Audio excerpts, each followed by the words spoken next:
The stars were cold and silent. J1 leaned back in his command chair, watching the holographic displays that mapped the endless darkness of space. His fingers, long and pale blue, tapped a steady rhythm against the armrest. Another routine diplomatic mission for the Galactic Confederation. Humans were different from any species he had met before. Small, chaotic, unpredictable. The reports on his screen showed a species that seemed to be constantly fighting with itself. Wars, environmental problems, political arguments. Humanity looked like a mess from the outside. The communication screen flickered. A human representative appeared. A woman with sharp eyes and a calm face. Her name was Lisa Rodriguez, and she represented Earth's Interstellar Diplomatic Corps.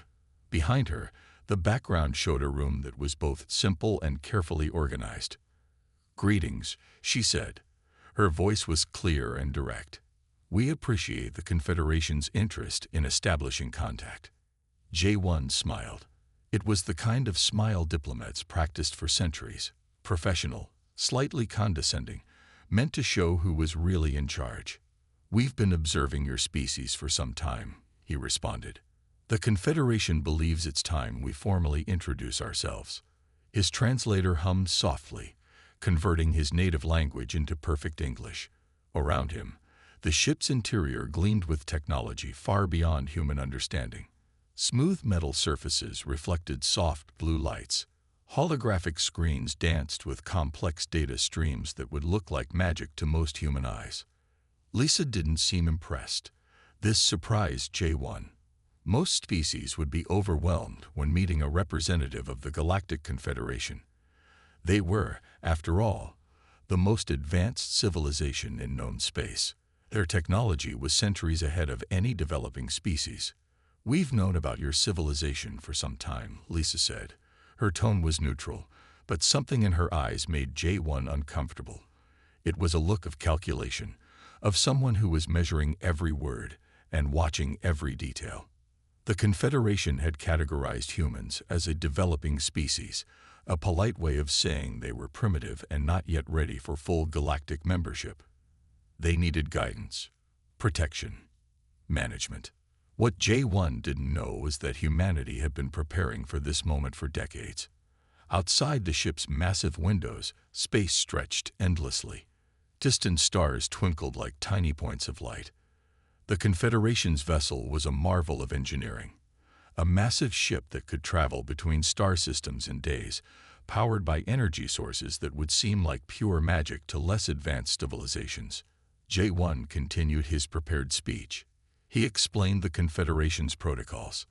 He outlined the steps humans would need to take to become a recognized species in galactic records. It was a speech he had given many times before, to many different species. But something was different this time. Lisa listened. She didn't interrupt. She didn't argue. She simply watched and listened, her eyes never leaving J1's face.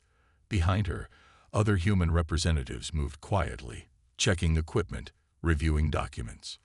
The ship's computers continued to collect data. They scanned human communication channels. They analyzed technological signals. They mapped human communication networks. To the Confederation's advanced systems, human technology looked almost childlike in its complexity. What the scanners couldn't measure was human potential. J1 finished his speech with a practiced gesture. He expected questions, confusion, maybe even a hint of awe at the Confederation's grandeur. Instead, Lisa simply nodded. "We understand," she said. "We'll review your proposal." That was it. No excitement, no fear, just a simple, professional response. For the first time in his diplomatic career, J1 felt something he had never experienced before, a tiny, almost microscopic sense of uncertainty. He didn't know it yet, but this moment would change everything. The first contact between humans and the Galactic Confederation was nothing like anyone expected. It was calm, professional, almost boring. But beneath that calm surface, something was brewing, something the Confederation would soon understand. Humanity was not what they thought. The Confederation's leadership meeting was quiet, too quiet. Siak stood at the center of the room. He was not a military leader. He was a diplomat. But today, he was something else. A messenger. Around him, the most powerful beings in the galaxy sat in silence. Their faces showed something they had never shown before. Fear. Not the kind of fear that comes from physical danger. This was different. This was the fear that comes from understanding something completely new. Humans were not what they thought. The reports were laid out on the holographic display. Detailed. Precise. Cold. Each page told a story the Confederation had missed. Humans were a species that didn't just survive. They transformed. Their history was not a story of constant conflict. It was a story of constant improvement, of solving impossible problems, of turning challenges into opportunities. The Confederation had studied hundreds of species. They had a system, a way of understanding new civilizations. They would categorize them, control them, guide them. Humans broke every single rule. When most species would fight over resources, humans created new resources. When others would collapse under environmental pressure, humans developed technologies to heal their planet. Their internal conflicts were not a weakness. They were a strength. Each argument, each debate, each challenge made humans stronger. They didn't just solve problems. They learned from them. The holographic screens showed multiple data streams, human technological progress, their social developments, their adaptability. Most species would take thousands of years to develop certain technologies. Humans did it in decades. Space exploration. They went from first flight to landing on the moon in less than 70 years. From basic computers to artificial intelligence in just a few decades. From local communication to a global network in less than 50 years. The Confederation had missed something important. What looked like chaos to them was actually something else. Evolution. Not just biological evolution. Something more complex. A way of growing that was faster, more dynamic, more powerful than anything they had seen before. Siako's presentation was simple, direct. No extra words. Humans are not a species to be managed, he said. They are a species that will change everything. The room was silent. Their communication technologies were different. Their problem-solving was different. Their approach to challenges was different. Most species would look at a problem and see limits. Humans looked at a problem and saw a puzzle to solve. The Confederation had tried to send a message with their first attack. They thought they would show humans their place in the galaxy. Instead, they had awakened something. A species that saw every challenge as an opportunity to become better. The reports showed something else, something that made the Confederation leaders truly understand their mistake. Humans were not just adapting to the universe. They were preparing to reshape it. Their technologies were not just improving. They were transforming entire ways of thinking. Medical technologies that could rebuild human cells. Energy systems that could heal entire planets. Communication networks that could connect minds in ways never imagined. The Confederation had thought they were the most advanced civilization. They were wrong. Humans were not just catching up. They were running ahead. And the galaxy had no idea what was coming. Siak finished his presentation. The room remained silent. They finally understood. Humanity was not what they thought. They were something else entirely. Dayun watched the new galactic protocols being written. Her fingers moved slowly across the holographic interface. Each word was important. Each sentence would change everything. The galaxy was different now. Humans had not conquered through weapons. They had transformed through understanding. The old Confederation rules were gone, completely gone. In their place, something new was growing. Most species would have used their new power to control others. Humans did something else entirely. They shared their technologies, their methods, their way of solving problems. Everything was open. Everything was transparent. Planetary healing technologies that could restore damaged ecosystems, shared freely. Medical advances that could cure diseases across multiple species, given without cost. Communication technologies that could connect minds across vast distances, explained in detail. Daeun remembered the early days, how the Confederation had tried to control humans, how they thought humans were just another species to be managed. They were wrong. Humans saw the galaxy as a big puzzle, not something to be conquered, something to be solved together. Their approach was different from anything anyone had seen before. When they discovered a problem, they didn't just solve it for themselves. They created solutions that helped everyone. Climate change on a distant planet.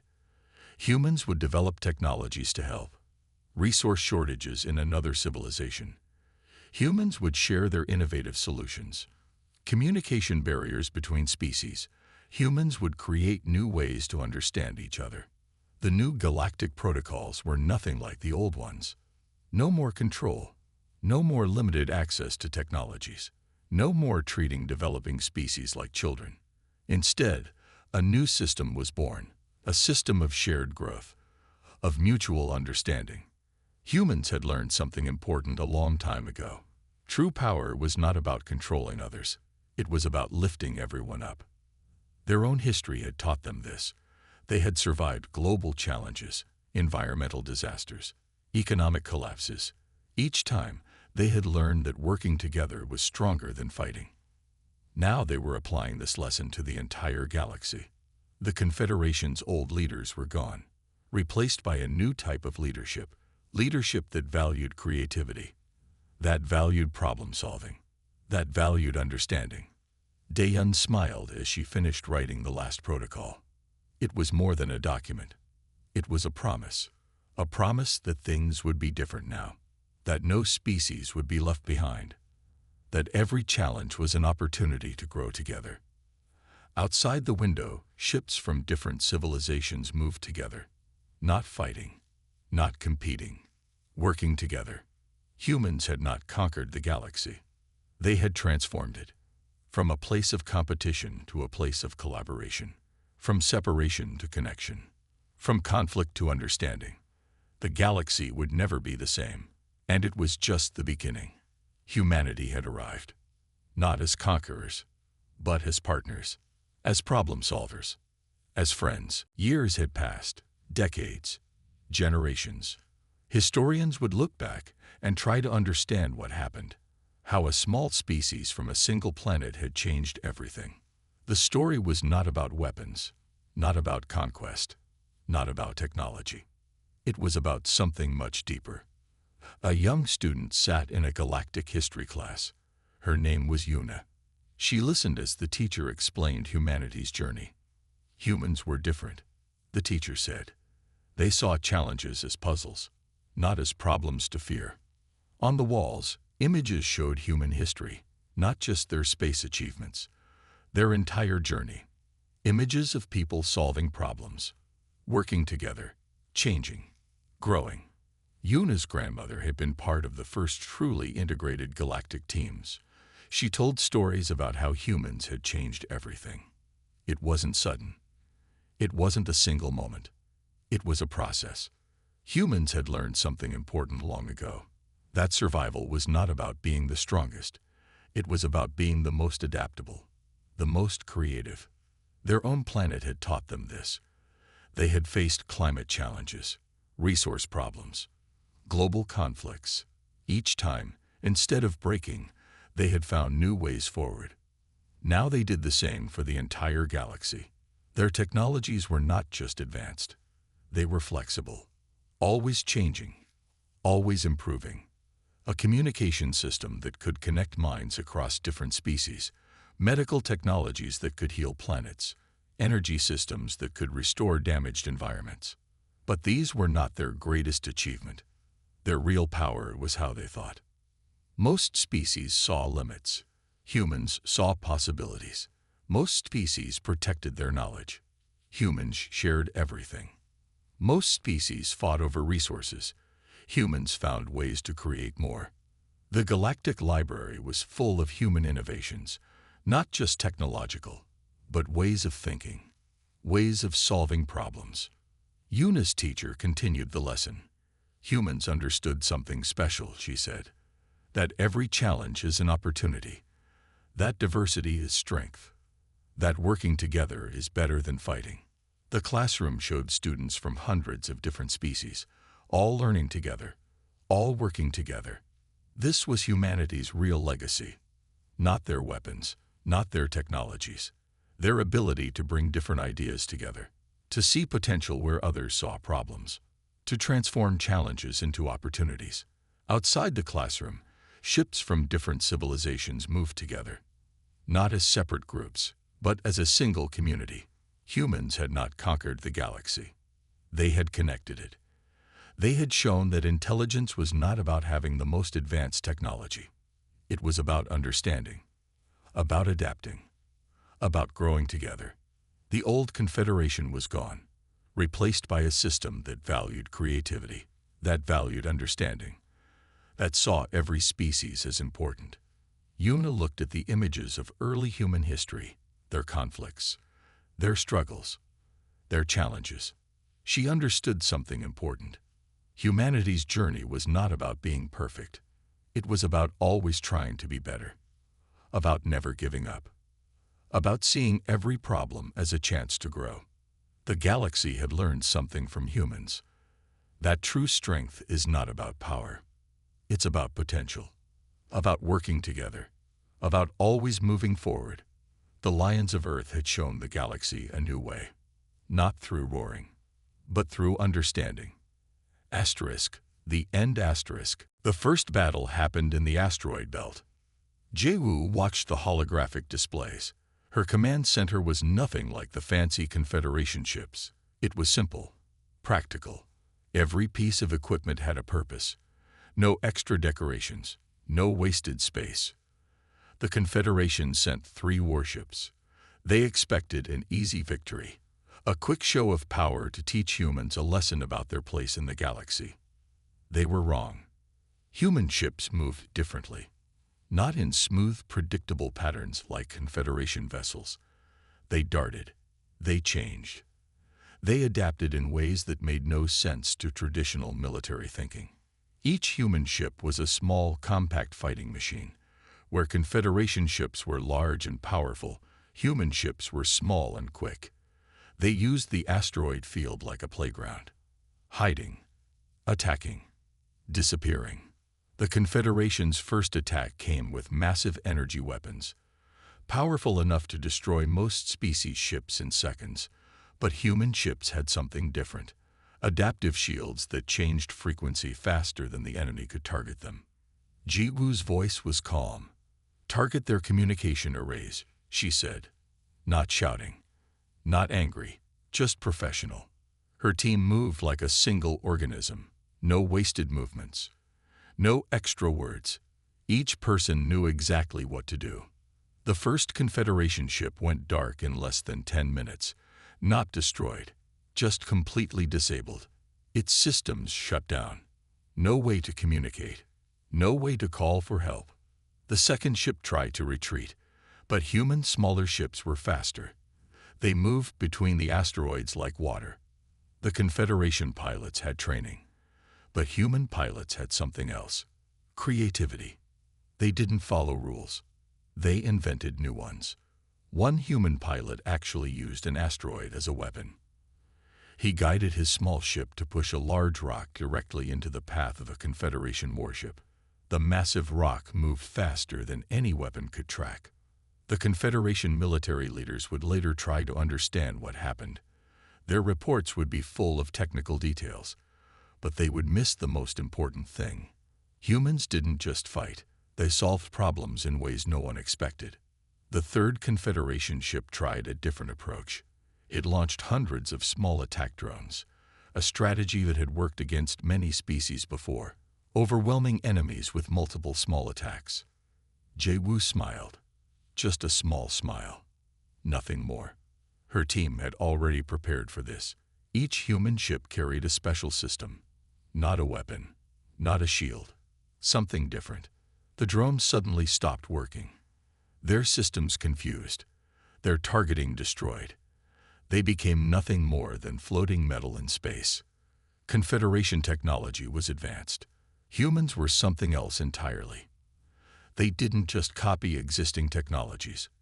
They reimagined them. Hours later, when the battle was over, the Confederation would lose 3 advanced warships. Humans would lose no ships at all. Not a single human life. But it was more than just a military victory. It was a message. Humanity was not what the Confederation thought. They were not a species to be controlled. They were something else. A species that saw every challenge as a puzzle to be solved. A species that turned problems into opportunities. A species that was about to change everything. The galaxy was watching, but they didn't understand what they were seeing. Not yet. The Confederation did not understand humans. Not really. They looked at human history and saw chaos, conflicts, problems. What they missed was something much deeper. Humans were hunters, not just with weapons, but with their minds. Yunji sat in a small research center. Her computer screen showed complex data about human civilization. To most alien researchers, these screens would look like a mess. To her, they were a map of human potential. Every challenge humans faced was a hunt. Climate change. They didn't just give up. They developed new technologies. They changed how they lived. They solved problems in ways no one expected. Resource shortages. They didn't fight. They invented new ways to create resources. They found solutions that transformed the problem completely. Technological limits. They didn't accept them. They pushed boundaries. They created new technologies that made old limits look silly. The Confederation saw humans as a young species. They were wrong. Humans were predators, but not like other species understood predators. A lion hunts to survive. A human hunts for the challenge itself. Yunji pulled up a history of human innovation.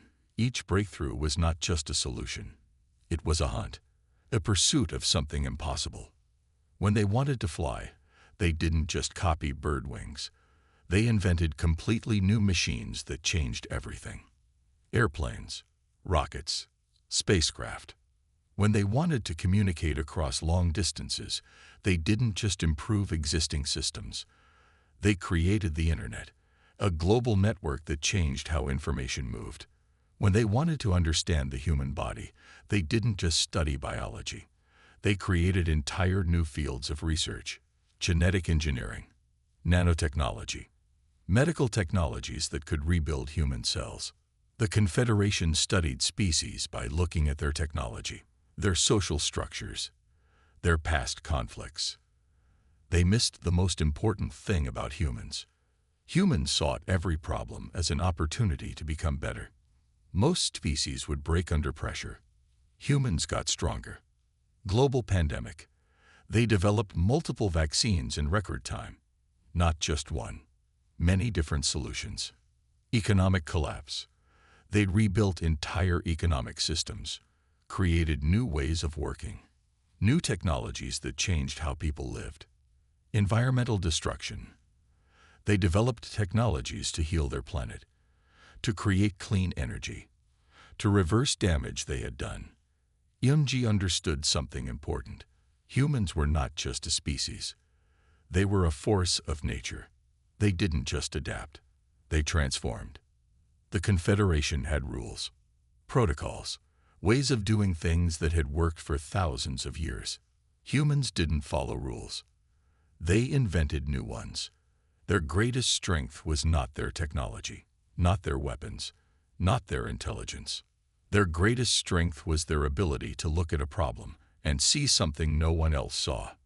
A challenge, an opportunity, a hunt. Outside the research center, the world continued to move. Humans worked, studied, created, explored. The Confederation thought they were studying humans, but humans were studying them, watching, learning, preparing. The galaxy had no idea what was coming. Humans were not just another species. They were something else entirely. Hai Jin's research lab was quiet. Holographic screens flickered with data about human civilization. She was a senior researcher for the Galactic Confederation, specializing in studying developing species. Her job was to analyze and categorize new civilizations they encountered. But something felt wrong. She looked at the human data again. The screen showed complex information about Earth, its history, technology, social structures. To most Confederation researchers, these data points seemed chaotic and primitive. They saw a species that fought too much, a planet with environmental problems, a civilization that seemed to be constantly on the edge of self-destruction. Hai Jin saw something different. Her fingers moved across the holographic interface. She zoomed into different data streams. Human technology looked strange. It wasn't smooth like Confederation tech. It was messy, rough, but it was also something else. Adaptive. In the last 100 years, humans had gone from basic transportation to space exploration, from simple computers to complex artificial intelligence, from local communication to global networks, and they had done all of this in a remarkably short time. The Confederation's initial report was simple. They classified humans as a developing species, which was a polite way of saying they were not yet ready to join galactic society. They needed guidance, protection, management. Hai Jin wasn't so sure. She pulled up a historical timeline. Humans had survived multiple global challenges: climate change, resource wars, technological disruptions.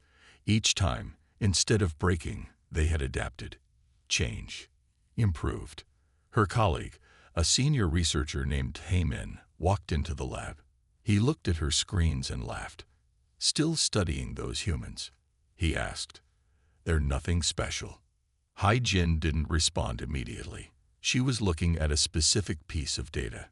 It showed how humans solved problems, not in a straight line like most species, but in unexpected ways. Take their medical technology. When faced with a deadly virus, humans didn't just develop a vaccine. They created multiple types of vaccines in record time. When their first solutions didn't work perfectly, they quickly created new ones. They didn't get stuck. They moved forward. Their military technology was equally interesting. Humans didn't rely on a single approach. They developed multiple strategies. They were always changing, always learning. Min continued talking. He was explaining why humans were insignificant. The Confederation had seen hundreds of species like them. Young, chaotic, struggling to survive. But Hai Jin was no longer listening. She had found something strange in the data, a pattern that didn't make sense. Humans seemed to get stronger when challenged.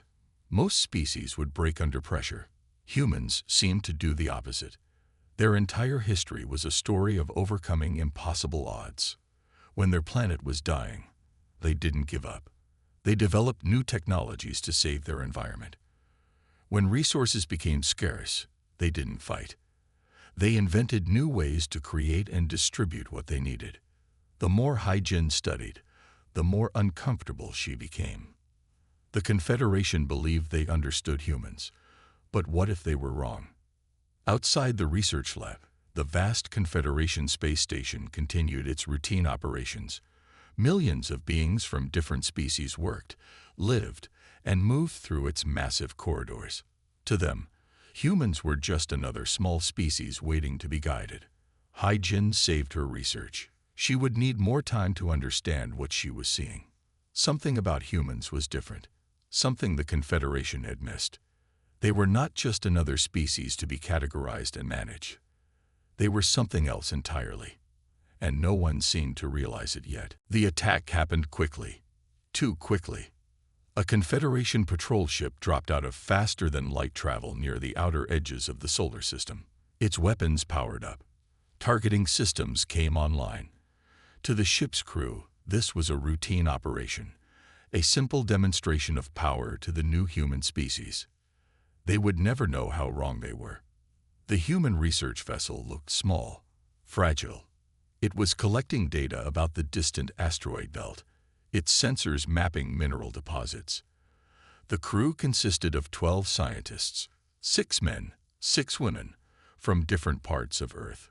They were talking, laughing, working together. Then the first energy burst hit. The ship's hull fragmented. pieces of metal and equipment scattered into the dark silence of space. From the Confederation perspective, it was a clean strike, a show of force, a message that would remind humans of their place in the galactic hierarchy. Sun Ho was not a typical military officer. He sat in a small, plain room thousands of kilometers away from the attack. His computer screen showed multiple data streams. Information flowed like water: satellite feeds, communication networks, military tracking systems. When the attack happened, most of the world didn't know yet, but Sun Ho knew immediately. His fingers moved across the screens. No panic, no anger, just cold, professional calculation.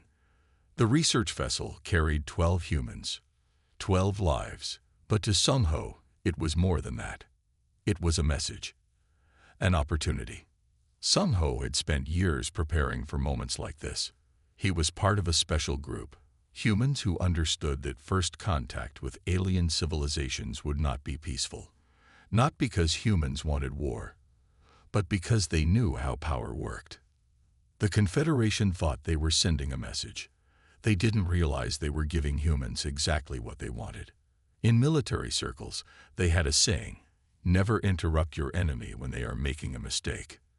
The communications room around Sun Ho was quiet, efficient. People moved with purpose. No one shouted. No one panicked. They were gathering information, analyzing data, preparing responses. Across Earth, special teams were already moving, not to declare war, not to seek immediate revenge, but to study, to understand, to prepare. The Confederation would expect an emotional response. Humans would give them something else entirely. Sun Ho pulled up the detailed scan of the attack. The Confederation ship's weapons, its trajectory, its communication patterns. Every single detail was being recorded, analyzed, understood. In another part of the world, a team of engineers was already designing countermeasures, not just for this specific weapon, but for a whole range of potential threats they hadn't even seen yet. Hai-Jin's research from the previous weeks suddenly became critically important. Her observations about human adaptability were about to be proven in the most dangerous way possible. The 12 scientists who died would not be forgotten, but they would become something more than just victims. They would become the first step in a much larger plan. Hours passed. The Confederation waited for a response. They expected anger, confusion, panic. Instead, they received something they did not expect: a simple, professional communication. Calm, direct, studying the incident carefully. No threats, no emotional outbursts, just pure, focused analysis. The Confederation had tried to send a message. They didn't realize the message they were actually sending. Humanity was watching, humanity was learning, and humanity was preparing. The game had changed, and only one side knew it. Min Ki watched the data streams carefully. Confederation communication networks were complex, but humans had learned something important about communication long ago. Information was a weapon. The Confederation thought they understood psychological warfare. They had dealt with hundreds of species. They knew how to break civilizations, how to make them surrender, how to control them. They were wrong about humans. Every message humans sent was carefully designed, not to attack, not to threaten, but to make the Confederation question everything they knew. The first psychological strike was subtle. Humans began releasing carefully selected historical documents, not just their own. Documents about the Confederation's past, about their previous interactions with other species, about times they had made mistakes. The documents were true, completely accurate, but they were chosen to show something specific. The Confederation was not as perfect as they thought. Their previous peaceful interactions were full of small manipulations, times when they had controlled other species, times when they had limited technological growth, times when they had protected their own power. Min Ki's team worked like a precision machine. Each piece of information was a careful weapon. They didn't just release documents. They released them in ways that would create maximum confusion. some through official channels, some through unofficial networks, some through sources that seemed to have no connection to humans at all. The Confederation's communication networks began to break down. Their own species started asking questions, hard questions, questions about their history, about their methods, about their true intentions. This was not traditional warfare.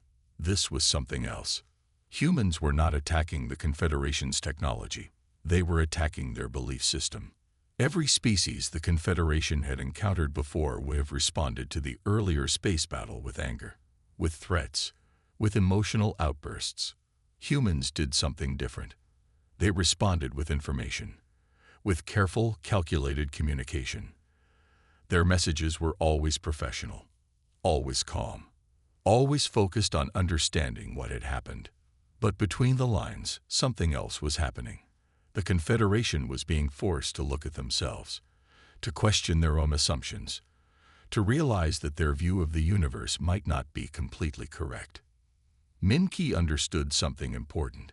Warfare was not just about weapons. It was about making the enemy question everything they knew.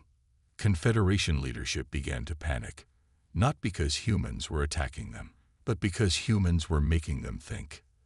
Their communication channels filled with debates, with arguments, with discussions about their own history and methods. Humans watched and waited. They had learned something important about power a long time ago. The most powerful weapon is not a gun. It is an idea. And they were very good at spreading ideas. The Confederation had technology. Humans had something more important: the ability to make people think differently, to question everything they believed, to see the world in a new way. Min-Ki allowed himself a small smile. The real battle was not happening in space. It was happening in people's minds. And humans were winning.